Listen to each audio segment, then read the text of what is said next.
एक recently issue हमारे एक बड़े स्टार के साथ जी, तो हमने एजुकेट भी करना है लोगों को, स्टार्स को भी, अपने आप को भी, हम सबको आपस में एक दूसरे को, कि वो किसी के पास चले गए रात में और वो एक बड़े हमारे खलील रहमान साहब हैं, हम बड़ी रिस्पेक्ट करते हैं उनकी।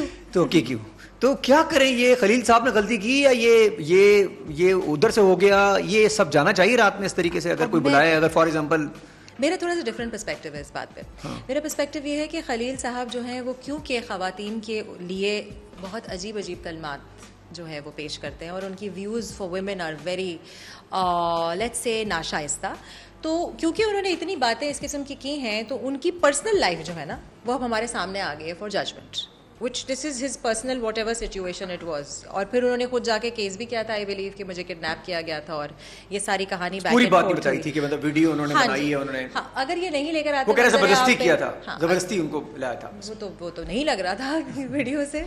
मेरा पर्सनल ओपिनियन है कि कोई ज़बरदस्ती है, लेकिन अगर आप नहीं कहते ना लोगों को, इतनी उंगलियां नहीं उठाते, लोगों को इतना बुरा भला नहीं कहते, तो लड़की नहीं बुलाती। टर्न आपको लड़की तो लड़की ने भी तो ये बोल दिया, हाथ उठा लिया कि मेरे साथ भी जो है ये जबरदस्ती हुआ है मेरी कनपट्टी पे, कहीं वो बंदूक हमें दिखी नहीं। अच्छा, बंदूकें दोनों तरफ, पानी की बंदूकें होंगी मेरे ख्याल में, पता नहीं क्या है। अच्छा, अगर ये मेरा क्वेश्चन ये है, जो लेजिट क्वेश्चन लोगों का भी था, कि अगर इतनी कनपट्टी पे बंदूक थी तो वो इतना क्लियर वीडियो क्यों नहीं थी, वो छुपे हुए कैमरा से क्यों थी? सामने होनी चाहिए, डिटाई से होगी ना। हाँ, जब आप किसी को किडनैप करते हो और बोलते हैं भाई आज का न्यूज़पेपर है, ठीक है, ये आज की तारीख है, इतने इतने पैसे दो वरना मुझे मार दिया जाएगा, ये तावान के लिए जो होती है, तो इस किस्म की फिर वीडियो होती। अच्छा, ये मोबाइल फोन आने से बहुत तबाही नहीं मच गई है? बहुत अच्छी बात है। अब ये वीडियोस निकलेंगी बाहर, लड़कियों की, लड़कों की, सबकी अच्छी बात है। आप गलत काम ना करो ना। नहीं, अगर वो दोनों का आपस में मामलात थे तो वो तो बीच में जिसने वीडियो बना ली वो तीसरे बंदे को आपने शामिल क्यों किया इन मामलात में? I am so sorry, I hope everyone agrees with me, there shouldn't be वो तीसरा शामिल हो गया बीच में। लाइक आई डोंट बिलीव कि ऐसी चीज़ें आपको करनी चाहिए जो गलत हों, और कहीं ना कहीं कैमरा होगा, कहीं ना कहीं किसी की आंख होगी, बट उसका भी क्या, अल्लाह में तो देख ही रहा है ना, वो आंख से आपको डर नहीं लगता, ठीक है, कैमरा की आंख से आप डर रहे हो, अच्छी बात है, चले, अल्लाह मैंने शायद कैमरा की आंख इसलिए रखवाई है कि आपको जरिया छोटा मोटा बन गया बीच में कि आप लोग ये हरकतें ना करें। और अब आपको लगता है कि उनकी वापसी है? किसकी? मैंने आपको कहा कोई बैन नहीं होता यहाँ पे। 4 दिन के बाद कोई और चीज निकल आएगी, 4 दिन बाद भूल जाएंगे और फिर सिचुएशन नॉर्मल हो जाएगी। बल्कि मुझे तो ये फिर वो रात में निकलेंगे और शायद कनपट्टी पे आएगी दिन में। उन्होंने ये भी कहा है कि वो रात को ही निकल सकते हैं ना, दिन में नहीं निकल। वो स्किन का इशू है, वो डॉक्टर साहब ने कहा है कि अगर आप दिन में निकले। बहुत ही कोई कॉम्प्लिकेटेड कहानी थी, इतनी लंबी, एवरी डे एक पन्ना खुल रहा था इसका। बट आई एम ऑनेस्टली, जो बात मुझे बहुत बुरी लगी है कि लोगों ने जाके उनकी बेटी को जो है वो दैट वाज डिस्गस्टिंग, वो नहीं करना चाहिए था, फैमिली इन्वॉल्व नहीं करनी चाहिए थी। आपको इशू खलील साहब के साथ है, खलील साहब से बात करें, आप उनकी फैमिली को इन्वॉल्व बिल्कुल भी मत करें। Yes, bullying is like, I am sorry, unnecessary. और आप लोग कौन है जो इस तरह की हरकत करते हैं? कितनी कम आपकी ज़िंदगी में जो है वो इवेंट्स हैं या आपकी ज़िंदगी में खुशहाली है कि आप दूसरों के ऊपर जाके। अच्छा, बहुत सारे ऐसे जो कमेंट करते हैं वो भी वही है जो रात में खलील साहब की तरह निकल जाते हैं, पॉसिबली, जिनके कमेंट आए खुफिया रात को 1:30 बजे, तो वैसे मैं नींद नहीं आती नेटफ्लिक्स देखते। ताहूत आपके शो पे नहीं आ रहे? कौन?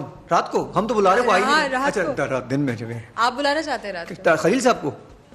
किसे? खलील साहब को? और किसकी बात? खलील साहब को हम बुलाना चाहते हैं, वो रात को, अगर वो हमारे लिए आएंगे रात को, हम रात में बुला लेंगे उनको। आना नहीं चाहते अब वो हमारे पास, उन्होंने हमारे से एक पॉडकास्ट कर लिया। हम वो कह रहे हैं, उन्होंने किया पॉडकास्ट? जी, पॉडकास्ट मेरा मैंने नहीं देखा, कहां है वो? दिखाऊंगा। उन्होंने कहा कि मेरा जिस्म तुम्हारी मर्जी, मतलब मेरा जिस्म मेरी मर्जी। आपको कह दिया उन्होंने? आप तागूत के बारे में आप क्या कहना चाहेंगे सर? अच्छा, ये तो मुझे किस्सा बिल्कुल ही नहीं पता, मैंने सरसरी देखा था ये तागूत वाला किस्सा जो था, बट वो भी एक भाईजान है, वो भी एक अजीब, मतलब कौन लोग हैं, किनके घरों में उनकी माओ ने इतना मारा पीटा है इनको बचपन से। बहुत फॉलोइंग है वैसे। तो फॉलोइंग ऐसे लोगों की होती है, बहुत सारे ऐसे लोग हैं जिनकी अम्माएं शायद उन पे जुल्म करती हैं या पता नहीं क्या, कोई कॉम्प्लेक्स का शिकार हैं ये लोग सारे, बिकॉज इतना ज़्यादा इंटेंसली आके एक जेंडर की नफ़ी में बात करना, जिसको आप वैसे ही इतना कुछ नहीं समझते, इस फीमेल जेंडर को हमें जो है ये समझ आता है सिन्फ़े नाज़ो, कुछ नहीं आता, अकल भी नहीं है, बात भी नहीं करनी आती, चॉइसेस भी मेक नहीं, और फिर आप इतना इंपॉर्टेंस दे देते हो उनको कि उसके ऊपर हर 2 मिनट में आप बात कर रहे हो कि वो ये है, वो गलत है, वो है। इसके अलावा एक और है, डॉक्टर उमर आदिल, मैं उनसे भी बात करना चाहूँगी, भाईजान क्या प्रॉब्लम है आपको? और जो आपने जी का वर्ड यूज़ किया है, जो सबको पता है कि वो जी का वर्ड क्या है, उसका मतलब एक्चुअली होता है ट्रैवलर। तो आपको क्या हमारी ट्रैवलिंग से इशू है? आप नहीं चाहते कि हम ट्रैवल करें? तो नहीं, जी का वर्ड घूमना फिरना ना, मोबाइल जो करती है रास्ते में, पुलिस वाली मोबाइल भी करती है फिरना वाली यूजुअली, जो खवातीन के लिए इन्होंने, फिर उनके पास शायद गालिबन किसी ने केस भी किया जिसकी कर दिया जी के वर्ड। अच्छा, जी का वर्ड इज नॉट अ गाली, आई थिंक वो गाली तो नहीं है। Yes it is. अच्छा जाले भी आपने कहा कि वैसे भी खवातीन से बहुत ज्यादा इश्यूज होते हैं, जी। पहले ही हमें इग्नोर किया जाता है खवातीन को, हाँ जी। कुछ बेहतरी आई है पहले से? बिल्कुल आइए, आवाज़ें उठना शुरू हो गई हैं एटलीस्ट। देखिए जहाँ मैं आपको ये तो कह रही हूँ ना, जहाँ ज़्यादा बोलना शुरू होता है ना अगेंस्ट, इसका मतलब है कोई ना कोई चीज़ तो हो रही है जिसकी वजह से वो बोला जा रहा है इतना इंटेंसली। मैं भी बिल्कुल आधे पौने घंटे पहले प्रियंका चोपड़ा का एक इंटरव्यू देख रही थी जिसमें बार बार हमें फेमिनिज्म के ऊपर जो है ना शोर मचाया जाता है ना। अब तो एक लेफ्ट विंग फेमिनिज्म भी, एक राइट विंग फेमिनिज्म भी, गॉड नोज कितनी तरह की निकल आई हैं।